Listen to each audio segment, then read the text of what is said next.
പിതാവിനും പുത്രനും പരിശുദ്ധാത്മാവിനും സ്തുതി, ആദ്യം മുതൽ ഇന്നും എന്നും എന്നേക്കും തന്നെ ആമേൻ. ഇന്ന് നമ്മൾ സംസാരിക്കുന്നത് കൂദാശകളെ പറ്റിയാണ്.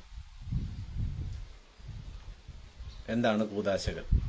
രണ്ട് കാഴ്ചപ്പാടാണ് കൂദാശകളെ പറ്റി.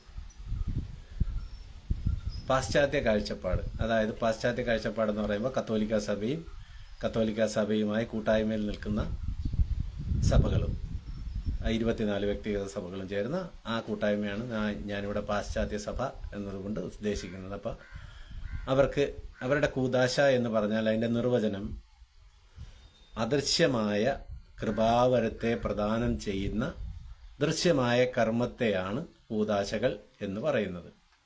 ഒരിക്കൽ കൂടെ പറയാം. അദൃശ്യമായ കൃപാവരങ്ങളെ പ്രദാനം ചെയ്യുന്ന ദൃശ്യമായ കർമ്മത്തെ കൂദാശകൾ എന്ന് പറയുന്നു. എന്നാൽ പാശ്ചാത്യ സഭകൾ എന്ന് പറഞ്ഞാൽ ഓർത്തഡോക്സ് സഭകൾ, അങ്ങനെ വരുന്ന ഓറിയന്റൽ ഓർത്തഡോക്സ്, ഈസ്റ്റേൺ ഓർത്തഡോക്സ് മുതലായ സഭകൾ പറയുന്നത് അവർ കൂദാശയ്ക്ക് ഡെഫിനേഷൻ നൽകുന്നത് ക്രിസ്തുവിൻ്റെ രക്ഷാകര പദ്ധതിയോട് ഏകീഭവിക്കുന്ന കർമ്മത്തെ അല്ലെങ്കിൽ കർമ്മങ്ങളെ കൂദാശകൾ എന്ന് പറയുന്നു. ഒരിക്കൽ കൂടെ പറയാം. ക്രിസ്തുവിൻ്റെ രക്ഷാകര പദ്ധതിയിൽ നമ്മെ ഏകീഭവിപ്പിക്കുന്ന കർമ്മങ്ങളെ കൂദാശകൾ എന്ന് പറയുന്നു. ഇനി പാശ്ചാത്യ കാഴ്ചപ്പാടിൽ കൂദാശകൾ 7 എണ്ണമാണ്. മാമോദീസ, മൂറാനാഭിഷേകം, വിശുദ്ധ കുർബാന, വിശുദ്ധ കുംഭസാരം, രോഗികളുടെ തൈലലേപനം, പട്ടത്വം, വിവാഹം, ഇങ്ങനെ 7 കൂദാശകൾ. എന്നാൽ പൗരസ്ത്യ കാഴ്ചപ്പാടിൽ അല്ലെങ്കിൽ സുറിയാനി കാഴ്ചപ്പാടിൽ കൂദാശകൾ 11 എണ്ണമാണ്. അതിൽ 7 എണ്ണം സ്വീകരണ കൂദാശകളും 4 എണ്ണം സ്ഥാപന കൂദാശകളുമാണ്. ഇതിൽ സ്വീകരണ കൂദാശകൾ സാധാരണ പട്ടക്കാർ നൽകുന്നു. സ്ഥാപന കൂദാശകൾ മേൽപ്പട്ടക്കാരൻ മാത്രമാണ് നൽകുന്നത്. ഇനി അത് ഏതാണ് സ്വീകരണ കൂദാശകൾ? 7. അത് ഈ നമ്മുടെ കത്തോലിക്ക സഭ പറയുന്ന പോലെ, പാശ്ചാത്യ സഭ വിശ്വസിക്കുന്നത് പോലെയുള്ള 7 കൂദാശകൾ: മാമോദീസ, മൂറാനാഭിഷേകം, വിശുദ്ധ കുർബാന, വിശുദ്ധ കുംഭസാരം, രോഗികളുടെ തൈലാഭിഷേകം, വിവാഹം, പട്ടത്വം. ഇതാണ് 7 കൂദാശകൾ.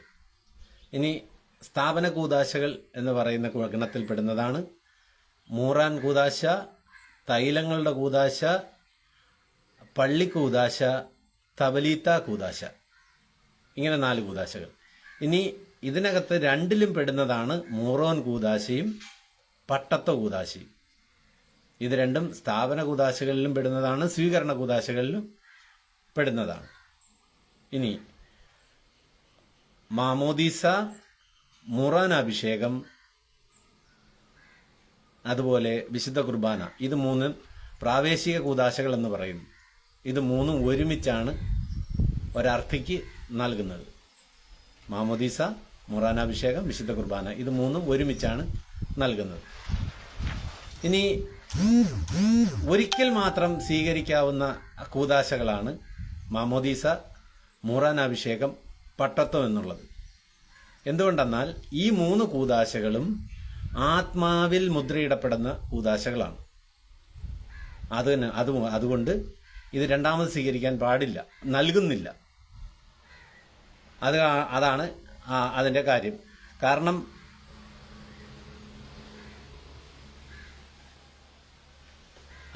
ഇത് 3 ഒരുമിച്ച് നൽകുന്നത്. ഇനി ഇതിനകത്ത് മാമോദീസായിലൂടെ ക്രിസ്തുവിൻ്റെ ശരീരത്തിൽ നമ്മൾ പങ്കാളികളാകുന്നു. മൂറാനാഭിഷേകത്തിലൂടെ നമ്മൾ ക്രിസ്തുവിൻ്റെ പടയാളികളായും, പട്ടത്വത്തിലൂടെ ക്രിസ്തുവിൻ്റെ സ്ഥാനീയരായും നമ്മെ ചേർക്കുകയാണ്. ക്രിസ്തുവിൻ്റെ ശുശ്രൂഷ സ്ഥാനികളായും നമ്മളെ ചേർക്കുന്നു. ഇതാണ് കൂദാശകൾ.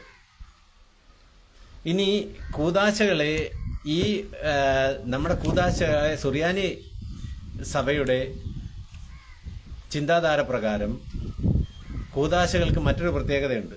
അതെന്താണെന്ന് ചോദിച്ചു കഴിഞ്ഞാൽ, ഈ കൂദാശകളിലൂടെ നാം മനുഷ്യാവതാരം ചെയ്ത ക്രിസ്തുവുമായി സജീവ ബന്ധത്തിലായിരിക്കുന്നു. ഈ കൂദാശകളിലൂടെ മനുഷ്യാവതാരം ചെയ്ത ക്രിസ്തുവുമായി നമ്മൾ സജീവ ബന്ധത്തിലായിരിക്കുന്നത് കൊണ്ട് കൂദാശകളെ ക്രിസ്തുവിൻ്റെ മനുഷ്യാവതാരത്തിൻ്റെ തുടർച്ച എന്നും പറയുന്നു. അതുകൊണ്ട് ഈ തുടർച്ചയിലായിരിക്കുന്ന ക്രിസ്തുവിൻ്റെ ഇൻകാർണേഷൻ്റെ തുടർച്ച നമ്മളത് മനസ്സിലാക്കണം. നമ്മൾ ക്രിസ്തുവുമായി ഒന്നായി, ഇനിയിപ്പോൾ നാമും ക്രിസ്തുവും ഒന്നാണ്. അപ്പം ക്രിസ്തുവിൻ്റെ